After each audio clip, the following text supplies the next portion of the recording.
Hey, I'm Brigitte, and this is TV Squad Daily.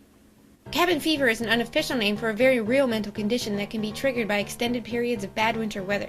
Too much time spent indoors, lack of physical activity, little or no exposure to the sunlight. It messes with your mind. And it doesn't help that Valentine's Day is one of the top days of the year for instigating mental instability. After extended periods of isolation, the boundaries of what's socially acceptable can begin to blur.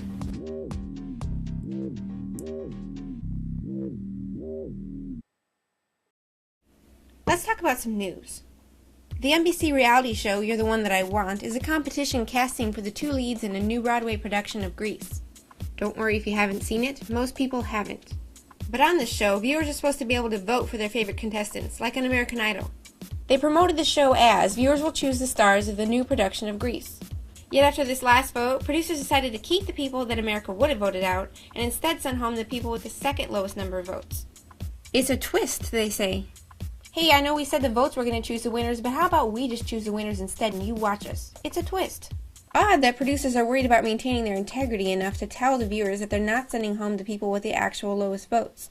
Yet they have no problem throwing out the original hook that voters would choose the winners.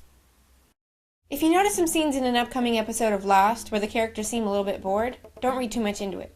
Recently, an entire day's worth of the show's film was destroyed in an airport on its way out of Hawaii.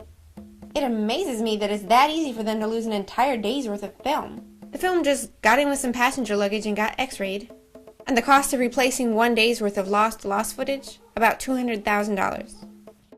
And if you're watching American Idol, you've noticed that we're now in the yada yada yada portion of the season.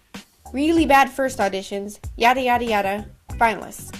Did you see the Hollywood round last night? It's like the producers wanted to fast forward through this part as much as everyone watching does. This is the part in the show where they get rid of people really fast because if they slowed down, you'd be questioning things. Like how the girl who was good enough to sing with Justin Timberlake at the Grammys wasn't good enough to move on. Thanks for watching. I'm Brigitte. Happy Valentine's Day, and I'll see you tomorrow here on TVSquad.com.